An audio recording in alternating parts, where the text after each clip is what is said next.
Evening friends, আশা করি তোমরা সবাই ভালো আছো। আমিও ভালো আছি। Welcome back to my channel Debashree Dinlipi. তো আজকে দেখো ইভিনিংয়ের ছোট্ট মতো একটা ভিডিও তোমাদের সাথে শেয়ার করছি। কেউ স্কিপ না করে পুরো ভিডিওটা দেখো। আমার মেয়ের একটু গিন্নিপানা তোমাদের সাথে শেয়ার করলাম। তো দেখো আজকে হলো আমাদের সংক্রান্তি, মানে জ্যৈষ্ঠ মাসের সংক্রান্তিতে আমাদের রাত্রে মুড়ি খাওয়ার নিয়ম আছে। তো সেই মুড়ি খাওয়ার জন্য আমি বেগুনি বানিয়ে নিয়েছিলাম। তো সরি, এটা বেগুনি ছিল না, এটা কুমড়ো ছিল। তো বেগুনটা আনা হয়নি বাজার থেকে, বেগুন ছিল না আমার কাছে, তাই ভাবলাম যে কুমড়ো আছে, কুমড়ো দিয়ে বানিয়ে নিই। তো তোমরা আশা করি অনেকে জানো যে কুমড়ো দিয়ে এরকমভাবে বেগুনির মতো বানানো যায়। তো আমরা তো বানাই, বেশ ভালোই লাগে খেতে। আর এদিকে দেখো আমি বেসনটার মধ্যে সামান্য লবণ, হলুদ, কালো জিরে আর একটু পরিমাণ খাবার সোডা দিয়ে ভালো করে শুকনো উপকরণগুলো মাখিয়ে নিয়ে তারপরে জল দিয়ে মাখিয়ে নিচ্ছি। দেখো মানে বেসনটা একটু ঘন করে একটু গুলে নিচ্ছি আর কি। আর তারপরে কুমড়ো দিয়ে ভেজে নেবো। এদিকে আমি কড়াইয়ের মধ্যে দেখো তেল গরম করতে দিয়ে দিয়েছি। দেখো বেসনটাকে একটু ভালো করে ফাটিয়ে নিচ্ছি। যত ভালো করে ফেটানো হবে তত বেগনিগুলো মুচমুচে হবে। আর এখানে আমি চাল গুঁড়ো ব্যবহার করিনি, এখানে শুধুমাত্র বেসন দিয়েই বড়াগুলো আমি ভাজছিলাম আর কি। তো দেখো তেল আমার যথারীতি গরম হয়ে গেছে।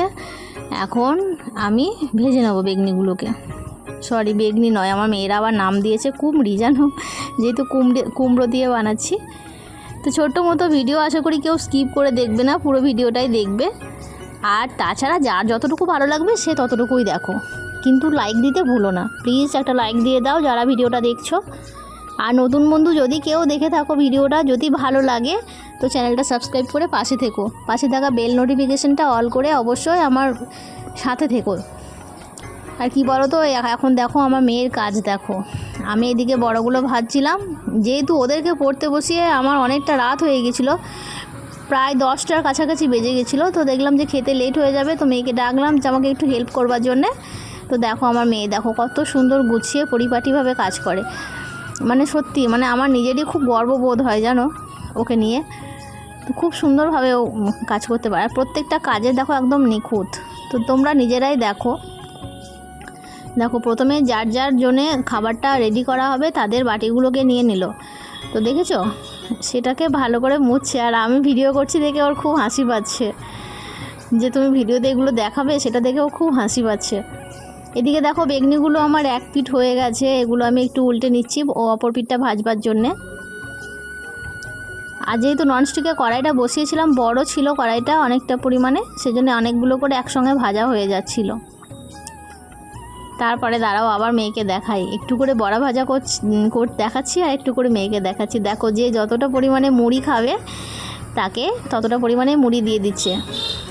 আমাদের কি বলো তো, সংক্রান্তিতে হয় রাত্রে তুমি জল দেওয়া ভাত খেতে পাবে অথবা মুড়ি, আর অন্য কিছু খাওয়ার নিয়ম নেই, মানে ময়দা আটা জাতীয় জিনিসপত্র না কিচ্ছু খাওয়া হবে না। তো সেই জন্য বাড়ির সবাই মিলে সিদ্ধান্ত নিল যে মুড়ি খাবে, একদিন বেগনি পাঁপড় ভাজা মিষ্টি দিয়ে মুড়ি টুড়ি খাওয়া হবে। আর রাত্রে কেউ ভাত খেতে চায় না আমাদের বাড়িতে, তো সেই জন্য ভাতটা খাবে না। তো দেখো মেয়ে প্রত্যেকে মুড়ি বেড়ে নিচ্ছে, ওদের দুই বোনের, আমার শাশুড়ি মায়ের জন্যে, আর তারপরে ওর বাবার আর আমার। তো দেখো এদিকে আমার বড়াগুলো ভাজাও হয়ে গেছে, এগুলোকে আমি একটা বাটির মধ্যে তুলে নেব। আর একটু মুচমুচে করে এইসব বড়া ভাজা দিয়ে না মুড়ি খেতে বেশ ভালোই লাগে। তো কার কার মুড়ি খেতে ভালো লাগে আমাকে একটু কমেন্ট করে জানিও।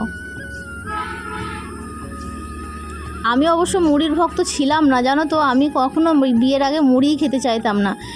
তো মুড়ি খাওয়াটা আমি আমার শ্বশুর বাড়িতে এসেই শিখেছি, মানে জানতাম বাপের বাড়িতে যে মুড়ি খেতে হয় সেটা জানতাম, কিন্তু খেতে চাইতাম না, আমি পছন্দ করতাম না। তো শ্বশুর বাড়িতে এসে এখন আমি খাই মানে আমি রাত্রের দিকে বেশিরভাগই বলতে পারো মুড়ি খাই, কারণ শরীরে আমার খুব একটা বেশি সহ্য হয় না অন্য কিছু খেলে, তো মুড়িটা খেলে আমি ভালো থাকি রাত্রের দিকে। এখন দেখো ওর বাবার গ্লাসটা পেরে নিয়ে জল দিচ্ছে, আসনটা পেতে নিয়েছে, তারপরে দেখো ওর বাবা আসবে খেতে। আর এখন বড়াগুলোকে তুলে নিচ্ছি, তারপরে আবার বাকি বড়াগুলোকে ভেজে নেব।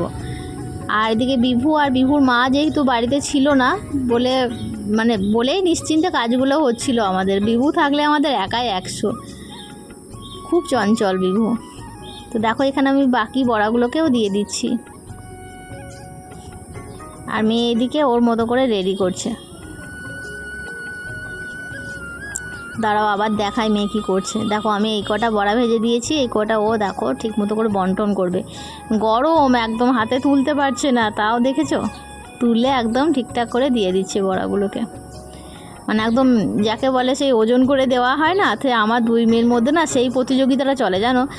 তোর ছোট আমার ছোট, তোর ছোট আমার বড়, বা আমার বড় তোর ছোট, এই নিয়ে ওদের সব সময় ঝামেলা চলে। তো কার কার বাড়িতে এরকম হয়, বা কারা কারা বনে বনে এরকম ঝামেলা করতে আগে বা এখনও করো, তো আমাকে একটু জানিও কমেন্ট করে। কারণ আমার তো কোনো বোন ছিল না, আমি জানি না এই বিষয়টা কী।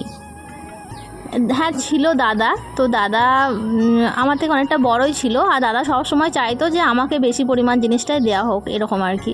মানে নিজে কম খেয়ে আমাকে বেশিটা দেওয়াই পছন্দ করতো। দাদা আমাকে ভীষণ ভালোবাসতো। আর দেখো ওরা দুই বোনে যেহেতু ভাজা মিষ্টি খাবে, তো ভাজা মিষ্টিটা নিয়ে নিল, আর এদিকে আমার শাশুড়ি মাকে দিয়ে দিল রসগোল্লা। তো ওরা রসগোল্লা যেহেতু খাবে না বলে নিল না, আবার ভাজা মিষ্টিটাই নিয়ে নিল। আর দেখো আমার শাশুড়ি মা একটু মিষ্টি রস দিয়ে মুড়ি খেতে পছন্দ করেন, তো সেটাও দেখো কত সুন্দরভাবে গুছিয়ে দিয়ে দিচ্ছে। তো চলো বন্ধুরা, টাটা, দেখা হচ্ছে তোমাদের সাথে নেক্সট ভিডিওতে। সবাই ভালো থেকো, সুস্থ থেকো।